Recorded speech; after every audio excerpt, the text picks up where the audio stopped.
Bem, então vamos ver agora como é que essa solução pode ser aplicada no caso em que nós temos uma sequência com três linhas de pressão. Ou seja, eu tenho aqui dois conflitos, vou ter a princípio duas válvulas memórias e três linhas de pressão. Né? Então, no método cascata, ficaria assim: o A mais B mais seria essa sequência A mais B mais seria executada pela linha de pressão 1, a subsequência B menos A menos C mais pela linha de pressão 2 e o movimento C menos pela linha de pressão 3. Só que, na eletropneumática, como eu estou propondo, o ramal R1 faria A mais B mais, o ramal R2 faria B menos A menos C mais e o R3 faria apenas o evento C menos. Então vejamos como é que o circuito ficou montado. Bem, então pela montagem proposta aqui nesse circuito, nós temos três relés, cada um executando um ramal. Então aqui ramal 1, ramal 2, ramal 3, eles estão aqui montados no circuito elétrico. Então quando a bobina K1 é alimentada, o contato K1 em A fecha e o ramal R1 fica energizado, executando os movimentos A mais, B mais. E aí, quando o B avança, ele vai tocar S4. Quando ele toca S4, a chave vai fechar, passando a energia para K2. O K2 ele tem a função de retirar energia de K1 e ao mesmo tempo criar o ramal R2. Então, por isso que na linha 1 existe um contato K2NF, de tal modo que quando a bobina fica energizada, ele abre, tirando energia de K1 e com isso R1 fica também sem energia. O K2, a bobina de K2 vai fechar o contato K2NA na linha 11, energizando o ramal R2, de tal modo que Y4 é acionado logo em seguida, fazendo com que B recue. B recue vai tocar S3. S3 vai acionar Y2. Y2 faz com que A recue. A recuando, toca S1. S1 sendo acionado, vai promover o avanço de C. Então, vai promover o evento C+. E aí, então, quando a haste de C chega ao final do pulso, ela vai tocar a chave S6.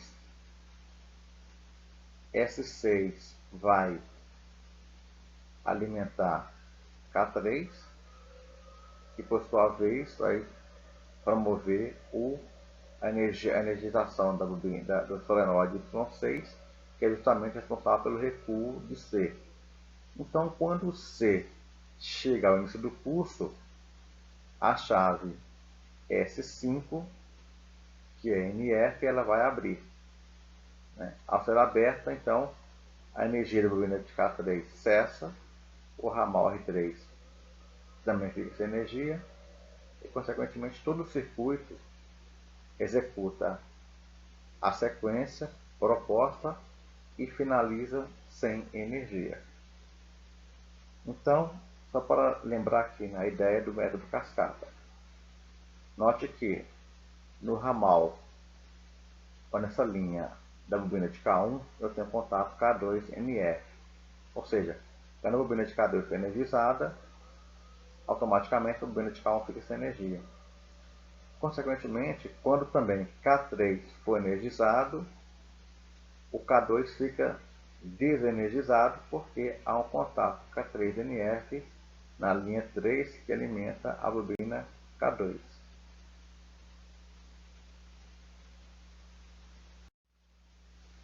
Este circuito apresentado neste slide, ele executa a mesma sequência do circuito anterior.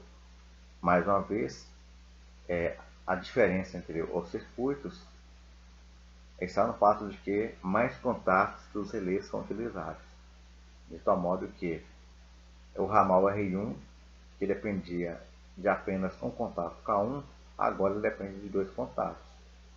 O ramal R2, que no caso anterior dependia de apenas um contato K2, ele vai trabalhar com três contatos K2MA.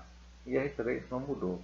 Então essa forma de apresentar o circuito ela é mais adequada conforme norma técnica de montagem de circuito de comandos elétricos. Essa ideia de comparar ou de fazer uma analogia do método cascata com o circuito eletropneumático, ela traz muitos questionamentos. Né? Tanto aqui coloquei já duas soluções. A primeira proposta seria utilizar cada tipo de contato responsável por um ramal. Depois eu propus que cada relé fosse responsável por um ramal. Só que agora eu estou propondo que cada relé seja responsável por um movimento. Então se eu tiver 4 movimentos, eu terei 4 relés. Né? Então pegando, por exemplo, o A mais, B mais, B menos, A menos, eu tenho 4 movimentos, eu terei 4 relés. Então os dois primeiros relés, eles fariam o papel da linha de pressão 1 no método cascata. Os outros dois, o K3 e o K4, fariam então o papel da linha de pressão 2 no método cascata. Então, esse tipo de solução também funciona, mas ela vai exigir um controle maior. Então, veja a sequência que eu coloquei aqui para que essa solução ela tenha sucesso. Então, solução 3. Cada relé comanda um movimento. Então, nesse caso, para cada movimento haverá um relé associado. O primeiro relé de cada subsequência deve ser chaveado, ou seja, passar por um intertravamento.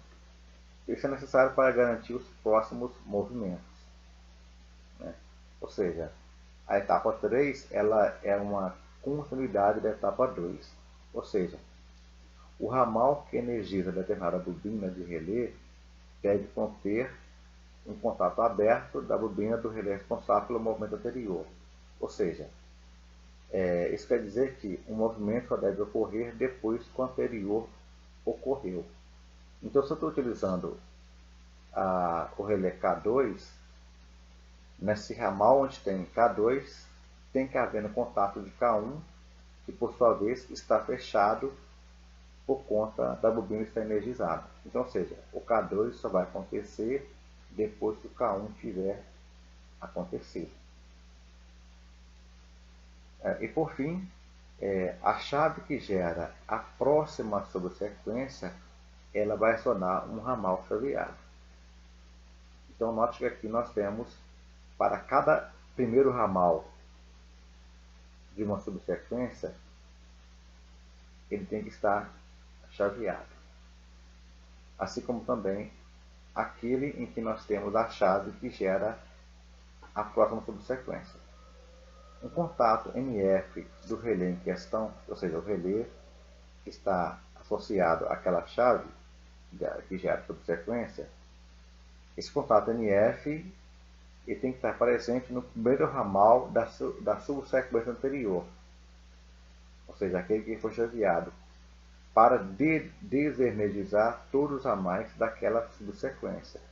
Ou seja, então veja bem, eu tenho então mais de um relé que compõe o equivalente à linha de pressão, só que para derrubar essa linha de pressão, eu derrubo o primeiro relé, já que o próximo depende dele.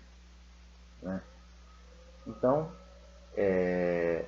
eu também vou utilizar nesse ramal que tem a chave um contato NA, que ao ser acionado vai promover o próximo evento. Então vejamos isso montado no circuito. Então tem aqui o circuito A mais, B menos, A menos. Né? E Cada relé promove um movimento e um conjunto de relés compõe um ramal. Ou seja, se eu tenho lá 4 relés, o K1 e o K2 equivalem à linha de pressão 1. O K3 e o K4 à linha de pressão 2. Ou seja, são responsáveis pelos movimentos B- a menos. Então nós temos aqui o nosso circuito pneumático com as chaves de fim de curso, as chaves elétricas, e nossas válvulas direcionais com duplo solenoide. Vamos lá então. Então tem aqui, por exemplo, o relé K1, K2, K3, K4, já que eu tenho 4 movimentos aqui. Repara aqui.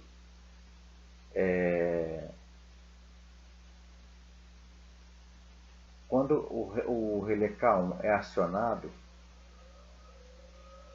ele por sua vez vai acionar o solenoide Y1.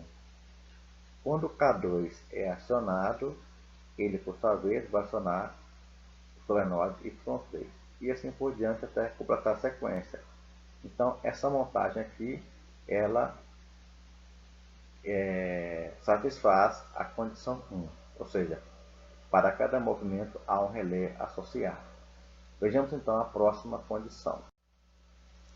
O primeiro relé de cada subsequência deve ser chaveado. Então aqui a minha primeira subsequência é A mais B mais, ou seja, o A mais quem faz é o K1 e o B mais quem faz é o K2. Então sendo assim, a primeira subsequência ela tem o seu ramal chaveado. Então aqui o K1 ele é alimentado então por um intertravamento ou por um chaveamento. A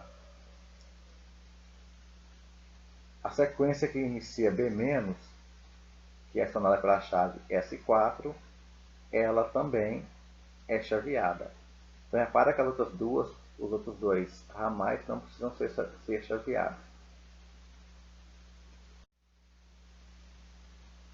Vamos ver se a condição 3 também é estabelecida. Ou seja, o ramal que energiza determinada bobina de relé deve conter um contato aberto da bobina de relé responsável pelo movimento anterior. Então veja bem, eu tenho aqui a bobina K2 que vai executar o segundo movimento.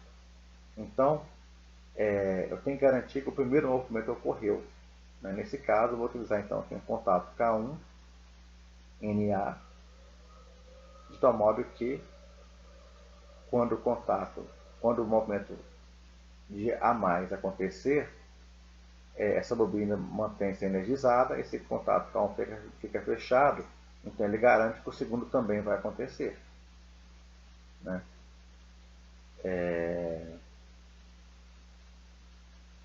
Então com isso,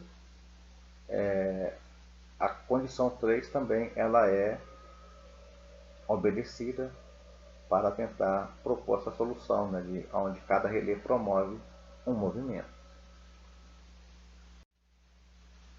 Vejamos então se a condição 4 ela é estabelecida nesse circuito. Ela diz o seguinte: a chave que gera a próxima sequência acionará um ramal chaveado. Ou seja, a chave é S4. Ela é responsável por eliminar o conflito de sinal. Ou seja, ela vai habilitar o ramal R2 e vai desabilitar o ramal R1.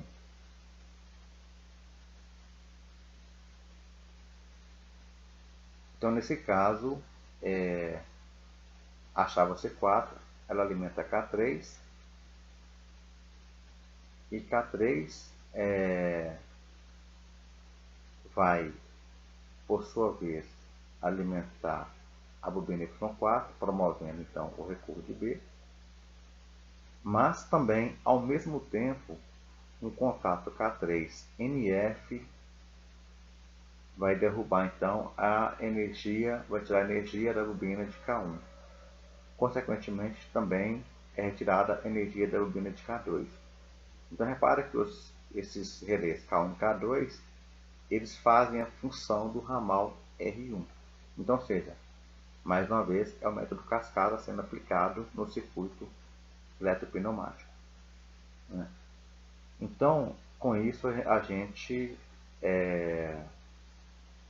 consegue, por essa metodologia, seguir aí as 4 condições e fazer então o circuito funcionar de tal modo que cada relé promova um movimento. Nota que agora nós temos então 10 ramais nesse circuito. Então ele passou a ter 2 ramais a mais, né, que nas propostas anteriores. Então, fica a critério do aluno que decisão tomar diante da proposta de transformar um circuito que é meramente cascata num circuito eletropneumático. Então nós temos aí 3 propostas de trabalho, né? Eu ficaria com a solução 2, que parece exigir menos controle na hora de montar o circuito elétrico. Este circuito, ele então propõe que a sequência A mais, B mais, B menos, A menos seja executada de tal modo que para cada movimento haja um relé. Então aqui nós temos o relé K1, K2, K3, K4, 4 relés para 4 movimentos do circuito. Seus respectivos contatos que vão acionar os respectivos solenoides para promover os movimentos propostos no circuito. Então vejamos como é que ele funciona na simulação. Liga aqui o botão Start, K1, K2, K3, K4 e então encerra a sequência. Então, só para a gente rever aí mais uma vez. K1 avança B, K2 avança B, K3 retorna B, K4 retorna A. E aí quando A recua, o circuito finaliza a sequência desligando-se automaticamente. Então é interessante que aqui a chave S1 não foi utilizada pela solução proposta. Contudo, como já foi dito anteriormente, esse circuito ele apresenta mais linhas. Então nós temos 3 propostas de trabalho para resolver o mesmo problema. Ainda poderia acrescentar uma quarta alternativa, que seria trabalhar com válvulas que tenham apenas um solenoide. Então, fica aí a critério do aluno, se ele quiser também tentar essa metodologia utilizando válvula com apenas um solenoide cada uma delas. Isso, é claro, vai reduzir o custo do projeto. E eu proporia que o aluno tentasse essa solução de utilizar apenas válvulas de 5 solenoides através daquela ideia da solução 2, aonde cada relé seria responsável por um ramal.